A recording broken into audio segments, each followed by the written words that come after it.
नमस्कार। नीट 23 की काउंसलिंग का ऑफिशियल शेड्यूल एमसीसी की वेबसाइट पे जारी हो चुका है, जो कि 20 तारीख से स्टार्ट होने वाला है। मेरा नाम है शोभित वर्मा। द एमबीबीएस प्लैनेट पे मैं आपका फिर से बहुत बहुत स्वागत करता हूं।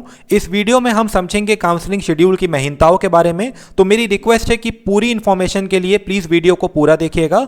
और अब आपके लिए प्रॉपर ऑथेंटिक चैनल्स को सिलेक्ट करके उनको प्रॉपरली फॉलो करना बहुत ज़रूरी है, क्योंकि कुछ मेजर चेंजेस काउंसलिंग में एक्सपेक्टेड हैं। और अगर आप अधूरी अधूरी वीडियोज़ अलग अलग चैनल पर देखेंगे तो पूरी इंफॉर्मेशन कभी गैदर नहीं कर पाएंगे और हमेशा कंफ्यूज रहेंगे। तो अगर आप फॉलो कर रहे हैं तो पूरी बात को प्लीज ध्यान से समझिए। सारी चीजें वीडियो में बताई जाएंगी आपके आने वाले इवेंट से रिलेटेड। इस शेड्यूल का क्या मतलब है, क्या चीजें लास्ट ईयर से चेंज हुई हैं और इससे काउंसलिंग पे क्या इंपैक्ट हो सकता है। उसी के साथ स्टेट काउंसलिंग के रजिस्ट्रेशन के बारे में, स्टेट की मेरिट लिस्ट के बारे में और आपके स्टेट काउंसलिंग प्रोसीजर के बारे में भी आपको अपडेट किया जाएगा इस वीडियो में। तो पूरा वीडियो प्लीज ध्यान से देखिएगा और मेरी बातों को समझने की कोशिश करिएगा साथ साथ, ठीक है। तो इसी के साथ में आपको इस वीडियो में, सिंस शेड्यूल तो एक फॉर्मेलिटी है, सिंपल सी डेट्स हैं, बट अभी आगे जो इवेंट्स होंगे उसमें आपके जो इमोशनल और साइकोलॉजिकल थॉट्स हैं उनको कैसे समझना है, उनको कैसे कंट्रोल में रखना है, बैलेंस करना है, ये चीज़ें समझना इस पॉइंट से सबसे ज़्यादा इंपॉर्टेंट है। क्योंकि इस बार की काउंसलिंग में अगर कुछ भी चेंजेस होते हैं तो बहुत ही डायनेमिक प्रोसेस हो जाएगा। मतलब कि जो चेंजेस होंगे वो तभी समझ में आएंगे जब उसके रिजल्ट्स आपके सामने कुछ हैंड तक होंगे। ओके, तो इन चीज़ों को कैसे कोप अप करना है, कैसे इस प्रोसेस के थ्रू फिल्टर आउट करना है, ये ज़्यादा इंपॉर्टेंट है। डेट्स आके आपको कोई भी बता सकता है, ठीक है, ये आपको दिख भी रहा है, खुद से आपके पास में पहुंच चुका है, तो वो बहुत एक मियर फॉर्मेलिटी है। बट इस प्रोसेस को इमोशनली कैसे हैंडल करना है, ये सबसे बड़ा चैलेंज है, स्पेशली उन बच्चों के लिए जो कि सेकेंड राउंड या फिर मॉपअप राउंड में कॉलेज प्लान कर रहे हैं। ओके, तो चलिए शुरू करते हैं। तो सबसे पहले बहुत बेसिक एमसीसी की वेबसाइट है, जो कि लास्ट ईयर से इंटरफेस चेंज हो चुका है। वहाँ पे आज थोड़ी देर पहले कुछ 3 बजे के आसपास काउंसलिंग का शेड्यूल अपडेट हुआ। लास्ट जो शेड्यूल आपने देखा था, जो टेलीग्राम वगैरह पे वायरल हो रहा था, वो 15 तारीख का था। उस समय पे कन्फ्यूजन हुआ था कि स्ट्रे में आपका रजिस्ट्रेशन दिया गया, तो कुछ लोग उसको फेक बोल रहे थे। मैंने आपको बताया भी था कि हाँ, गवर्नमेंट कुछ चेंजेस करना चाह रही है, बट वो अभी वो खुद श्योर नहीं है। तो ये जो चेंजेस हुए हैं इनको एक बार हम स्टडी करेंगे, बट इसके पहले आपको ये समझना इंपॉर्टेंट है। बहुत सारे बच्चे मुझे मैसेज करके जो ज्वाइंड हैं, तो सभी के लिए वीडियो इक्वली इंपॉर्टेंट है। आप लोग पूछ रहे हैं कि सर क्या चेंजेस हुए हैं, या फिर सर स्ट्रे में कैसे होगा, या वट एवर सीट मैट्रिक्स कब आएगा, स्टेट की काउंसलिंग कब होगी। आपको सबसे पहले ये समझना ज़रूरी है कि जिस तरीके से ये काउंसलिंग शेड्यूल आया, एमसीसी का ये ड्रामा हम लोग हर साल देखते हैं, इसमें कुछ भी नया नहीं है। पिछले 3 साल से हर साल ये लोग कुछ ना कुछ बदल रहे हैं। तो आपकी जो भी चेंजेस होंगे वो डिपेंड करेंगे शेड्यूल से ज़्यादा कि काउंसलिंग के रूल्स क्या आते हैं। क्या वो अपग्रेडेशन का रूल इस बार स्ट्रेट तक देने वाले हैं, मॉपअप तक देने वाले हैं, कुछ चेंजेस वो डेफिनेटली करने वाले हैं। इस चीज़ का क्लियर इंडिकेशन मिल चुका है इस काउंसलिंग शेड्यूल के ऑफिशियल होने के बाद में। तो इस तरीके से जब आपका इंफॉर्मेशन बुलेटिन आएगा तो मैं आके आपको फिर से बताऊंगा कि जो चेंजेस होने वाले हैं वो क्या चेंजेस हैं और उनका क्या इम्पैक्ट होगा कट ऑफ पे या फिर काउंसलिंग के रूल्स पे। आई एम सॉरी, ठीक है। तो अभी हमारा जो शेड्यूल आया है उसके हिसाब से आपका verification of tentative seat matrix जो है वो 20 से 21 जुलाई है, और साथ में ही 20 जुलाई को आपका काउंसलिंग का रजिस्ट्रेशन चालू है। तो यहाँ पे मैं आपको बताना चाहूँगा कि जिस दिन रजिस्ट्रेशन चालू होगा उस दिन शायद किसी एक बच्चे का आईडी पासवर्ड लेके मैं आपको जो रजिस्ट्रेशन पोर्टल होगा एमसीसी का, सिंस एक बार एक नया इंटरफेस आने वाला है, मैं आप लोगों को समझाऊंगा प्रॉपर तरीके से। उसके बाद में पेड स्टूडेंट्स के साथ में गूगल मीट होगी। अपने डाउट्स क्लियर करने के बाद में ही आप रजिस्ट्रेशन करेंगे। आप ये चीज़ पता कर सकते हैं या फिर मेरी बात को मान सकते हैं कि एमसीसी की वेबसाइट आज तक कभी भी हैंग नहीं करी है। तो पैनिक में आके, एक्साइटमेंट में आके, जल्दबाजी में आके अगर आप रजिस्ट्रेशन 20 तारीख को ही करने की कोशिश करेंगे तो यहाँ पे गलतियाँ होने के चांसेस बहुत ज़्यादा बढ़ जाएंगे। मैं आपसे रिक्वेस्ट करता हूँ कि 20 तारीख को रजिस्ट्रेशन चालू है, तो 21 या 22 तारीख को जब आपका मन शांत हो, आप पेशेंट हो, तब आराम से रजिस्ट्रेशन करिएगा। रजिस्ट्रेशन में कोई गलती अफोर्डेबल नहीं होगी। इसी के साथ चॉइस फिलिंग जो है, चॉइस फिलिंग आपकी 22 तारीख से 26 तारीख को रात में 11:55 तक है। तो हमारा टारगेट होगा कि 23, 24, 25 को हम अपनी चॉइस फिलिंग कंप्लीट कर लें और 26 तारीख को अपनी चॉइस फिलिंग को चेक करके लॉक कर दें। ओके, चॉइस लॉकिंग आप देख सकते हैं, ये सवाल बहुत ज़्यादा आता है जिस समय चॉइस फिलिंग चल रही होती है। चॉइस की जो लॉकिंग होती है वो एमसीसी पे खाली लास्ट डे पे ही अवेलेबल होती है। आप यहाँ पे देख सकते हैं। I am really sorry.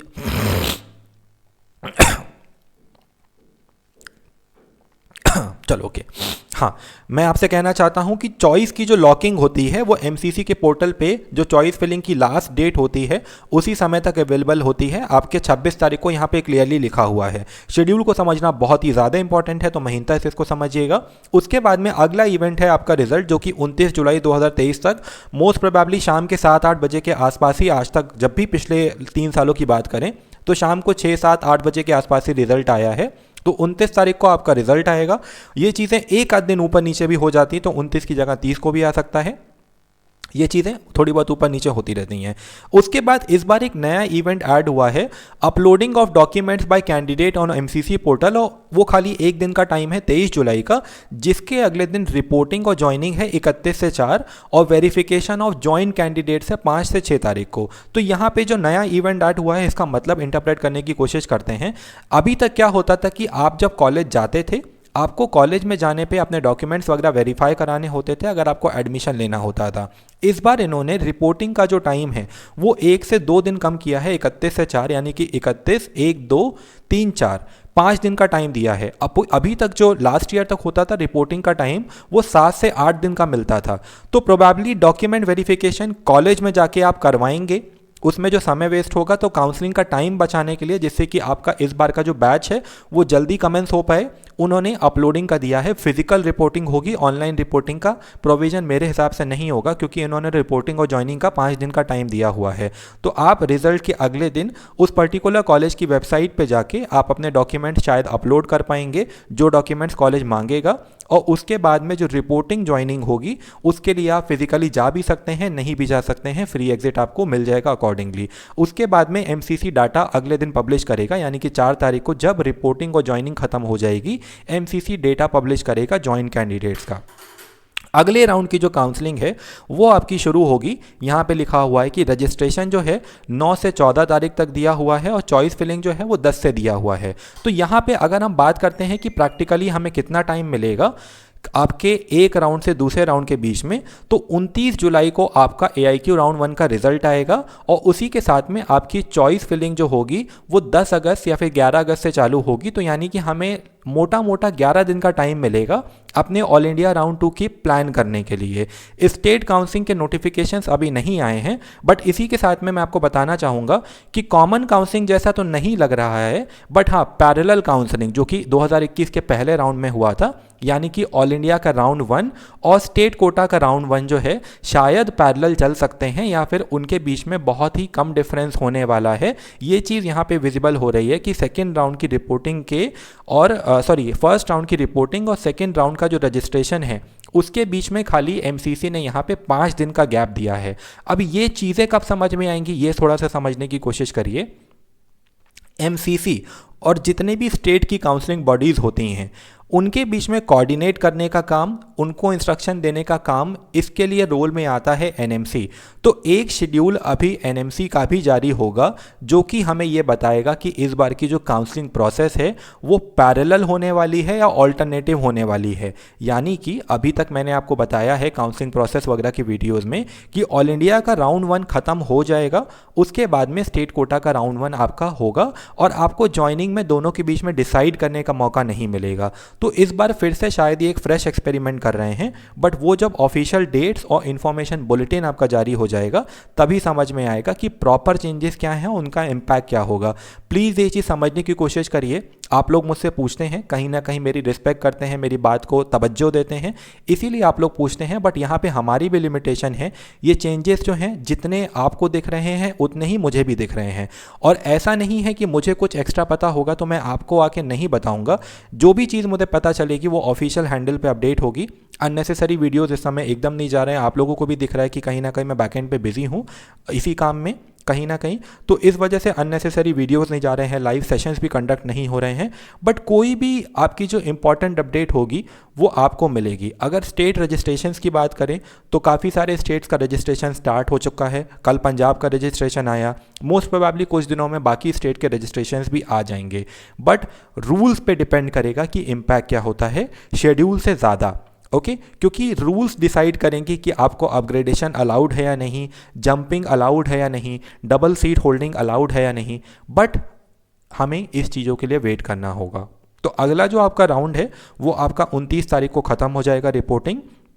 ध्यान देने वाली बात यह है कि इन्होंने इस बार जो है वो मॉप अप राउंड को राउंड 3 बोला है। मॉप अप राउंड में भी आपका फ्रेश रजिस्ट्रेशन है, फ्रेश चॉइस फिलिंग है, आप देख सकते हैं सितंबर तक। और आपकी जो काउंसलिंग खींचने की डेट है वो लगभग अक्टूबर तक चली जाएगी, क्योंकि 18 सितंबर तक रिपोर्टिंग है AIQ मॉप अप राउंड की। तो आप मान सकते हैं कि AIQ वाले बच्चे जो मॉप अप के थ्रू एडमिशन लेंगे वो थोड़ा सा कॉलेज में लेट पहुंचेंगे, बट 15 दिन में ये बहुत बड़ा क्वेश्चन बच्चों के दिमाग में आता है कि सर पढ़ाई का लॉस तो नहीं हो जाएगा। तो कोई मेजर लॉस नहीं होता है। फाउंडेशन कोर्सेज चलते हैं, बहुत ही नॉमिनल चीज़ें वहाँ पे सिखाई जाती हैं। मैक्सिमम बच्चे जो हैं थोड़ा सा लेट ज्वाइन करते हैं, तो इससे आपको परेशान होने की ज़रूरत नहीं है। कोई मेजर लॉस आपका कॉलेज मॉप अप राउंड में ज्वाइन करने से नहीं होने वाला है। इसका अगला चीज़ जो है, इस ट्रे राउंड में भी इस बार पहली बार जो है फ्रेश रजिस्ट्रेशन और चॉइस फिलिंग की फैसिलिटी दी जा रही है, विच विल डिफाइन कि आपके इस बार रूल्स जो हैं वो डेफिनेटली ही चेंज होने वाले हैं, जिस वजह से इन्होंने शेड्यूल में ऐसा दिया है। But it's not fair on the point of MCC कि उन्होंने बच्चों को फिर से एक पैनिक की सिचुएशन में लाके छोड़ दिया और ये चीज़ डिक्लेयर अभी भी नहीं करी है कि काउंसलिंग के रूल्स क्या होने वाले हैं। एंड दिस क्लियरली शोज़ कि अभी तक वो भी उन्होंने इस चीज़ पर डिसीजन नहीं लिया है। अदरवाइज शेड्यूल के साथ में इन्फॉर्मेशन बुलेटिन अपडेट करना कोई बड़ी बात नहीं है। कहीं ना कहीं वो भी इस चीज़ को लेकर अभी डिसीजिव नहीं है। पॉलिसी जो है वो या फिर अप्रूव नहीं हुई है ऑफिशियल्स के द्वारा, या फिर पूरी फॉर्मुलेट ही नहीं हुई है, या फिर उसके कॉन्सिक्वेंसेस को सही तरीके से समझा गया है, नहीं समझा गया है। ये सारी चीज़ें जो हैं, इनके क्वेश्चंस जो हैं अनआंसर्ड हैं। अगर बात करें यूपी में सीट ऐड होने की, तो यूपी में सीट ऐड होने का काउंसलिंग प्रोसेस के चेंज होने के साथ साथ इस बार बहुत ही नई सिचुएशन और डायनेमिक सिचुएशन जनरेट करेगा, जिसके लिए आपको रेगुलर असिस्टेंस मिलता रहेगा, रेगुलर गाइडेंस मिलता रहेगा। समझने वाली बात यह है कि यहाँ से आगे जो भी प्रोसेसेस होनी है वो डायनेमिक होनी है। मेरे लिए काउंसलिंग हमेशा ही एक प्रोसेस रहा है, क्योंकि मेरे ऊपर बहुत सारे कैंडिडेट्स की रिस्पॉन्सिबिलिटी रहती है। जो भी स्टेप है, एक एक स्टेप को हमें फिल्टर करते हुए हमें सारे पॉइंट पे आप देख सकते हैं कि डिसीजन मेकिंग का टाइम मिलेगा, एनालिसिस का भी टाइम मिलेगा। तो एक स्टेप का डिसीजन हम लोग एक बार में लेंगे और अगली स्टेप पे क्लाइम करते चलेंगे। This will totally be a stair pattern, बिल्कुल सीढ़ी चढ़ने के जैसा ही है, ये सांप सीढ़ी के गेम के जैसा है। तो यहाँ पे आप लास्ट का नहीं पूछ सकते हैं कि सर जब हम 98 पे पहुँच जाएंगे तो हमें सांप काटेगा या नहीं काटेगा। ये मेरे लिए इक्वली एक मजाक के जैसा है, ठीक है। तो मेरे लिए ये एक प्रोसेस है, एंड मेरी आपसे हम्बल रिक्वेस्ट है कि आप भी इसको एक प्रोसेस जितना जल्दी समझ लेंगे कि ये एक प्रोसेस है और इसको स्टेप बाय स्टेप आपको फिल्टर करते चलना है, उतनी ही जल्दी आपका पैनिक कम हो जाएगा और काउंसलिंग को इमोशनली एंड साइकोलॉजिकली हैंडल करना आपके लिए आसान होगा। लास्ट टाइम पे डिसीजन मेकिंग चेंज होती है, बहुत सारी चीज़ों के वो होते हैं। और हाँ, एक इंपॉर्टेंट नोटिस मुझे आपको कन्वे करना था कि सिक्योरिटी मनी को लेके कुछ लोग वीडियोस बनाते हैं कि आप अपनी सिक्योरिटी मनी कैसे बचा सकते हैं। तो आप ये मान के चलिए कि 1 से 2 राउंड में ही खाली सिक्योरिटी मनी का मेजर लॉस होता है, जिसमें पहले होता है ऑल इंडिया कोटा का राउंड 2। और ये जो सिक्योरिटी मनी बचाने वाला जो लालच है वो आपको डुबा भी सकता है। इस चीज़ का ध्यान रखिएगा, क्योंकि आपको जब कोई पर्टिकुलर कॉलेज अलॉट होगा उसको स्टेट से कंपेयर करके और आगे की अपॉर्चुनिटी से कंपेयर करके ही आप ये समझ पाएंगे कि आपको प्रॉपर तरीके से आगे राउंड में बढ़ना है या फिर वहीं रुक जाना है। सिक्योरिटी बचाने के चक्कर में आप कॉलेज कम भरेंगे और आपके हाथ में कोई ऑप्शन ही नहीं होगा नेविगेट करने के लिए। ना ही आप स्टेट के ऑल इंडिया के मॉपअप के लिए स्टेट से डॉक्यूमेंट वापस ले पाएंगे, ना ही आप अपनी सीट को छोड़ पाएंगे ऑल इंडिया कोटा राउंड 1 वाली, कुछ भी आपके हाथ में नहीं रह जाएगा। तो ये जो सिक्योरिटी वाला लालच है, इससे दूर रहिएगा। ये प्रोसेस इस तरीके से बनाई ही गई है कि कुछ ना कुछ अर्निंग इसके थ्रू, लाइक जो गवर्नमेंट बॉडी है जो पूरी साल में इस समय वर्किंग करती है, उसको इसके थ्रू थोड़ी बहुत अर्निंग होती रहती है। और आप मान के चलिए कि बच्चे थोड़ा सा सिक्योरिटी के रूल्स की वजह से भी प्रोसेस से अलाइन करते हैं। अगर काउंसलिंग सिक्योरिटी का लॉस ना हो तो हर बच्चा काउंसलिंग प्रोसेस में खिलवाड़ करने लगेगा, आगे जाने का काउंसलिंग एक लूप बन जाएगा। तो जो रूल्स बनाए गए हैं वो कुछ सोच समझ के बनाए गए हैं, उसके साथ में आपको कंप्लाई करने की कोशिश करना चाहिए।